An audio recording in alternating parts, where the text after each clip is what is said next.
Hello friends, आप सभी का स्वागत है ईआरए फिजिक्स क्लासेस में। आज हम लोग बात करेंगे न्यूमेरिकल एनसीईआरटी की न्यूमेरिकल। हम लोग एनसीईआरटी की न्यूमेरिकल पढ़ रहे हैं, जिसमें एक्सरसाइज फर्स्ट है जिसका नाम है इलेक्ट्रिक चार्ज यानी इलेक्ट्रिक फील्ड। इस इलेक्ट्रिक चार्ज यानी इलेक्ट्रिक फील्ड में बहुत सारे न्यूमेरिकल को कॉन्सेप्ट हम लोग पढ़ चुके हैं, आप लोग देख चुके हैं। आज हम लोग उसके आगे के न्यूमेरिकल की बात करेंगे। तो चलिए, सबसे पहला हम लोग मीन्स इसके पहले जो पढ़ चुके हैं उसके आगे जो न्यूमेरिकल है आप देख सकते हैं। सबसे पहला क्वेश्चन मीन्स 14, इससे पहले हम लोग 13 न्यूमेरिकल पढ़ चुके हैं। इसमें सबसे उसके बाद आता है 14। कह रहा है चित्र में किसी एक समान स्थिर विद्युत क्षेत्र में 3 आवेशित कणों के पथ चिन्ह दर्शाए गए हैं। तीनों आवेशों के चिन्ह लिखिए। इनमें से किस कण का आवेश सहनती अनुपात Q/m अधिकतम है। यदि इसी को इंग्लिश मीडियम की बात करें तो ये तो फिगर दिया है, इसी को इंग्लिश मीडियम में हम कहेंगे figure show tracks of 3 charges particles in uniform electrostatic field. Give the sign of the 3 charges. Which particle has the highest charge to mass ratio? देखिए, इस तरह के क्वेश्चन में हम लोग क्या करते हैं, जनरली हम लोग फिगर देख लेते हैं और फिगर के माध्यम से ही हम इसका आंसर मीन्स दे सकते हैं। जो आपको ऑब्जेक्टिव में क्वेश्चन पूछता है तो हम इस फिगर के माध्यम से देख सकते हैं कि आप देख सकते हैं इस लाइन और नीचे वाला जो लाइन है ये आपका निगेटिव चार्ज शो कर रहा है और ऊपर वाला पॉजिटिव चार्ज शो कर रहा है। और इसमें 3 इलेक्ट्रिक फील्ड लाइंस पास किया गया है, फर्स्ट, सेकेंड, थर्ड। तो हम जानते हैं like charges repel to each other and unlike charges attract to each other. मतलब समान आवेश एक दूसरे को प्रतिकर्षित करते हैं और विपरीत आवेश एक दूसरे को आकर्षित करते हैं। तो ये आप पॉजिटिव की तरफ जो भी लाइन जा रहा है तो इसका मतलब यह है कि वो नेगेटिव होगा, क्योंकि पॉजिटिव और नेगेटिव एक दूसरे को अट्रैक्ट करते हैं। तो ये फर्स्ट और सेकंड तो हमें दिखाई दे रहा है अकॉर्डिंग टू फिगर कि ये जो है वो नेगेटिव चार्ज है। और थर्ड आप देख रहे हैं कि नेगेटिव की तरफ वो जा कर के मूव हो रहा है। तो हम कहेंगे थर्ड जो लाइन्स हैं, थर्ड लाइन है ये नेगेटिव चार्ज है। तो ये कह रहा है कि what is the sign of the line. इस लाइन का साइन क्या होगा, तो कहेंगे फर्स्ट और सेकेंड नेगेटिव चार्ज और थर्ड कहेंगे पॉजिटिव चार्ज। क्यों कहेंगे, क्योंकि पॉजिटिव की तरफ जो लाइन भाग रहा है वो नेगेटिव होगा और नेगेटिव की तरफ जो लाइन भाग रहा है वो पॉजिटिव होगा। क्यों, क्योंकि हम लोग पढ़े हुए हैं कि समान प्रकार के आवेश एक दूसरे को प्रतिकर्षित करते हैं और विपरीत प्रकार के आवेश एक दूसरे को आकर्षित करते हैं। तो इस तरह से हम कह सकते हैं means like charges repel to each other and unlike charges attract to each other. तो आप देख सकते हैं कि अगर ये नेगेटिव होगा तो थर्ड जो होगा श्योर पॉजिटिव होगा। तो इसी को हम लोग आंसर में हम इस तरह से देख सकते हैं।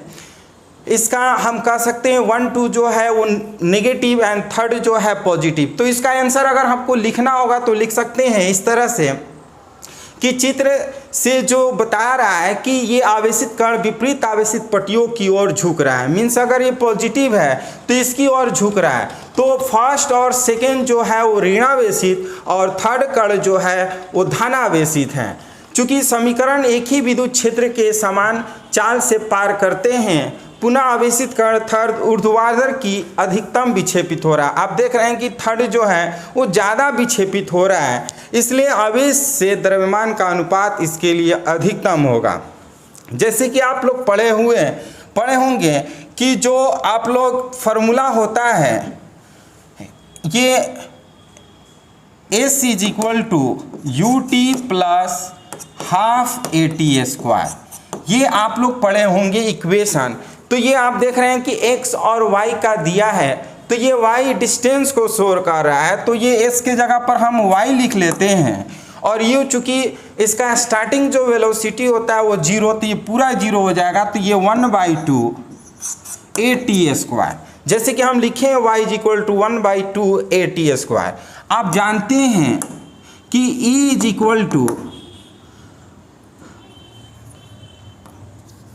ये आप E आप कर सकते हैं F/Q। अगर हमें F निकालना होगा तो F = हम क्या करते हैं QE, और Q की जगह पर हम कैपिटल E लिख सकते हैं। और F के जगह पर आप ये भी जानते हैं सिंस F = MA, तो अगर A लिखना होगा तो A = E capital E by small M. तो यहाँ पर हम क्या किए हैं, ए के जगह पर capital E by M use किए हैं और ये टी स्क्वायर है, टी स्क्वायर कर दिए। दैट इज हम यहाँ पे देख सकते हैं y is directly proportional to का स्मॉल ई बाई एम। ये स्मॉल ई बाई एम जो शो कर रहा है ये बता रहा है कि जो क्वेश्चन में दिया है कि जितना ये डिफ्लेक्शन होगा, जितना विक्षेपित होगा, उसका जो चार्ज और मास का रेशियो होगा एक दूसरे के प्रोपोर्शनल में होंगे। तो थर्ड जो होगा ज़्यादा विक्षेपित हो रहा है, इसलिए इसको हम कहेंगे थर्ड जो है वो ज़्यादा डिफ्लेक्शन हो रहा है, विक्षेपित हो रहा है। चलिए हम बात कर रहे हैं इसी को अगर इंग्लिश में अगर कहना होगा तो हम कहेंगे कि first and second are negative and third will be positive.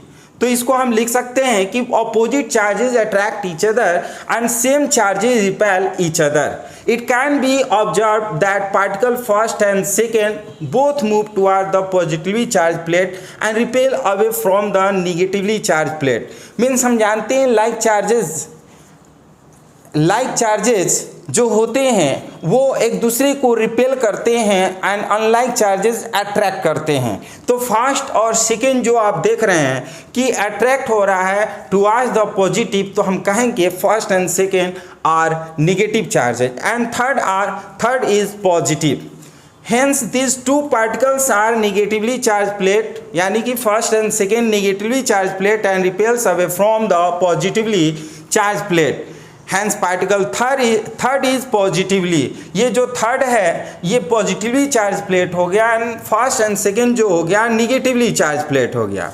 The charge to mass ratio, जैसे हम लोग पढ़े हैं अभी E by M is directly proportional to the displacement और अमाउंट ऑफ डिफ्लेक्शन। जैसे कि अभी हमने आपको बताया कि जो y इज डायरेक्टली प्रोपोर्शनल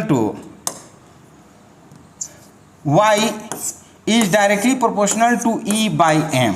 तो E बाई एम जो है ये थर्ड के लिए ज़्यादा है, तो हम कहेंगे the charge to mass ratio is directly proportional to the displacement, y is the displacement, और amount of deflection for given velocity. Since the deflection of particle 3 is the maximum, it has the highest charge to mass ratio. E और m का जो ratio है वो सबसे ज़्यादा highest third के लिए है। चलिए हम नेक्स्ट क्वेश्चन की बात करते हैं। आप नेक्स्ट क्वेश्चन यानी कि क्वेश्चन नंबर 15 में कह रहा है, एनसीईआरटी का ये 15 क्वेश्चन है। एक समान विद्युत क्षेत्र capital E is equal to 3 × 10⁻³ I cap newton पर कूलम पर विचार कीजिए।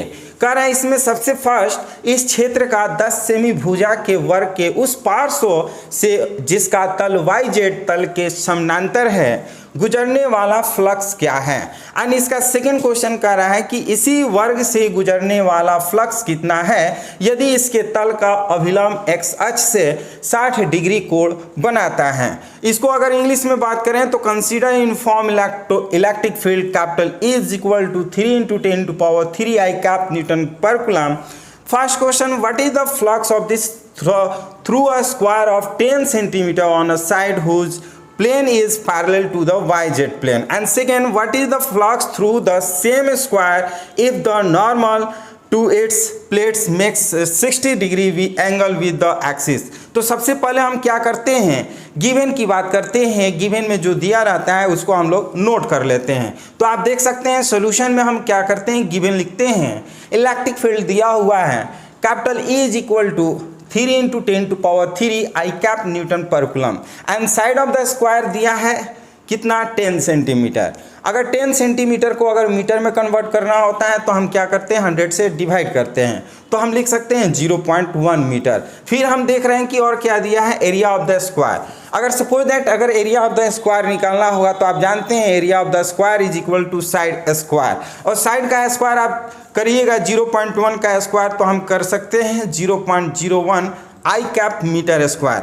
ये I कैप क्यों करें ये आपको बता दे रहे हैं, चूँकि ये जो मीन्स प्लेन है वो YZ तल में है तो बचेगा x एक्सिस। इस तरह से आप पढ़े होंगे कि अगर कोई भी प्लेन कोऑर्डिनेट जो होता है वो ये 3 कोऑर्डिनेट x, y और z, जब ये y z प्लेन में होता है और मीन्स x एक्सिस को i कैप और ये j कैप और इसको k कैप से डिनोट करते हैं।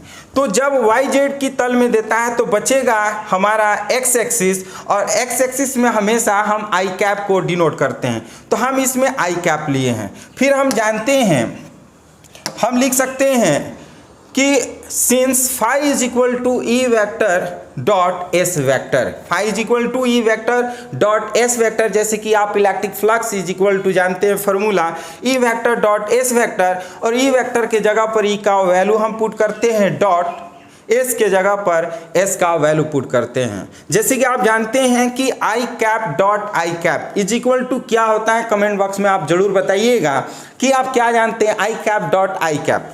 अब इसको आप देखिए कैलकुलेशन करते हैं तो ये पॉइंट काटेंगे तो ये 100 आएगा, और 100 में 100 ये कटेगा तो ये 30 हो जाएगा। तो हम लिख सकते हैं phi is equal to 30 newton metre square पर कूलम। जैसे कि आप जानते हैं इलेक्ट्रिक फ्लक्स का जो यूनिट होता है वो न्यूटन मीटर स्क्वायर पर कूलम होता है, तो हम लिख सकते हैं। और आई कैप डॉट आई कैप को जब आप डॉट प्रोडक्ट करते हैं तो इसका वैल्यू जो होता है 1 होता है, तो इसको हम 1 कर दिए हैं और 30 को 1 से मल्टीप्लाई करेंगे तो 30 होगा। तो इस तरह से ये हमारा 15 का ये फर्स्ट क्वेश्चन था। अब सेकंड क्वेश्चन की बात करते हैं। सेकेंड क्वेश्चन में कह रहा है कि plane makes an angle of 60 degree, जो प्लेन वाई जेड था वो 60 डिग्री मेक्स कर रहा है angle with X axis, hence theta is equal to 60 degree लिख लेते हैं। कह रहा what is the magnetic flux, तो इलेक्ट्रिक फ्लक्स, तो इलेक्ट्रिक फ्लक्स हम जानते हैं phi is equal to E D S cos theta. Electric flux phi is equal to क्या लिख सकते हैं, ई डी एस कॉस थीटा, जैसे कि ई का वैल्यू आपको क्वेश्चन में दिया है 3 × 10⁻³ और इनटू क्या करते हैं फाई ई डी एस के जगह पर हम लोग साइड निकाले हैं तो हम 0.01 कर लेते हैं और इनटू cos 60 कर लेते हैं। आप कमेंट बॉक्स में ये बताइएगा कि cos 60 का वैल्यू आप क्या जानते हैं, ज़रूर बताइएगा। तो हम इसको कैलकुलेशन करते हैं तो लिख सकते हैं फाई इज इक्वल टू, इसको कैलकुलेशन किए थे इसके पहले क्वेश्चन में तो 30 आया था, इनटू और cos 60 का वैल्यू 1/2 होता है, तो 1/2 करते हैं तो इसको कैंसिल करते हैं 15 से, 15 2 जा 30, so phi is equal to 50 newton metre square पर कूलम। तो इस तरह से ये आपका 15 क्वेश्चन का सोल्यूशन हुआ। अब हम लोग नेक्स्ट क्वेश्चन की बात करते हैं, ध्यान से समझिएगा। ये क्वेश्चन नंबर 16 है, आपके एनसीईआरटी का ये 16 क्वेश्चन है। इस क्वेश्चन में कह रहा है कि अभ्यास 15 के एक समान विद्युत क्षेत्र का 20 सेमी भुजा के किसी धन से जो इस प्रकार अभिविन्यासित है कि उसके फलक निर्देशांक तलों के समानांतर है, कितना नेट फ्लक्स गुजरेगा। ध्यान से समझिएगा, यानी कि जो क्वेश्चन नंबर 16 है, ये 16 जो है वो 15 क्वेश्चन का ही पार्ट है। कह रहा है जो 15 क्वेश्चन है उसमें जो साइड दिया है वो 20 सेंटीमीटर कर दिया है। अब इस 20 सेंटीमीटर से कह रहा है कि कितना नेट फ्लक्स होगा, यानी कि कुल इलेक्ट्रिक फ्लक्स का मान कितना होगा। तो इसी को अगर हम लोग इंग्लिश में बात करें तो हम कह सकते हैं कि what is the net flux of the uniform electric field of exercise 15 through a cube of side 20 centimetre oriented so that it is the faces are parallel to the coordinate planes. यदि अगर faces 20 centimetre कर दिया जाए cube का तो उस condition में net flux क्या होगा, हमें उस नेट फ्लक्स का वैल्यू फाइंड करना है। तो चलिए हम लोग नेट फ्लक्स कैसे फाइंड कर सकते हैं, देख सकते हैं। सबसे पहले कि कोई भी स्क्वायर हो, जितना उसमें इलेक्ट्रिक फील्ड लाइंस पास करेगा मीन्स उसके अंदर जाएगा, उतना ही इलेक्ट्रिक फील्ड लाइंस बाहर निकलेगा, मीन्स टोटल इलेक्ट्रिक फ्लक्स जो होगा उस कंडीशन में 0 हो जाएगा। तो हम कहेंगे घन में से नेट विद्युत फ्लक्स 0 होगा, क्योंकि जितना विद्युत बल रेखाएं इसके 20 सेंटीमीटर भुजा के फलक से प्रवेश करती है उतना ही निर्गत होती है। आप इसको इस तरह से समझिएगा, अगर सपोज दैट अगर आपको क्यू बना रहे हैं, ये क्यू आप लोग अगर हम इस तरह से बना रहे हैं और इस क्यूब का जो साइड है वो 20 सेंटीमीटर है, ये एक्स एक्सिस हो गया और ये वाई एक्सिस हो गया और ये जेड एक्सिस, ये ओरिजिन पॉइंट हो गया। अब बताइए कि जो भी साइड होते हैं इक्वल होते हैं और प्रत्येक जो साइड हो गया वो 20 सेंटीमीटर। अब इधर से इलेक्ट्रिक फील्ड लाइंस अगर इंटर करेगा तो इधर से इलेक्ट्रिक फील्ड लाइंस क्या होगा, एग्जिस्ट करेगा। तो जितना इलेक्ट्रिक फील्ड लाइंस इंटर करता है उतना ही इलेक्ट्रिक फील्ड लाइंस एग्जिस्ट करता है। तो इस कंडीशन में हम कहेंगे टोटल इलेक्ट्रिक जो फ्लक्स होगा वो जीरो होता है। सेम कंडीशन हम इसको इंग्लिश में हम बता सकते हैं कि all the faces of the cube are parallel to the coordinate axis, therefore the number of field lines entering the cube is equal to the number of field lines piercing out of the cube. As a result, net flux through the cube is zero. Means simple, जितना किसी भी square के side से electric field पास करेगा उतना ही electric field lines उससे exist भी होगा। तो इस कंडीशन में जो इलेक्ट्रिक फ्लक्स होंगे यानी कि जो टोटल नेट फ्लक्स होगा वो जीरो होगा। तो इस तरह से हम लोग इस वीडियो में 3 एनसीईआरटी के न्यूमेरिकल पढ़ें, ये कॉन्सेप्ट के साथ आपको समझाएं। तो ये आपको न्यूमेरिकल कैसा लगा, ये वीडियो आपको कैसा लगा? यदि ये वीडियो पसंद है तो इस वीडियो को लाइक शेयर कमेंट जरूर करिए और इस चैनल के लिए नए व्यूअर हैं तो इस चैनल को जरूर सब्सक्राइब करिए। तो फिर हम लोग इसी तरह से नए नए कॉन्सेप्ट के साथ नए नए वीडियो में मिलते रहेंगे। तब तक के लिए धन्यवाद।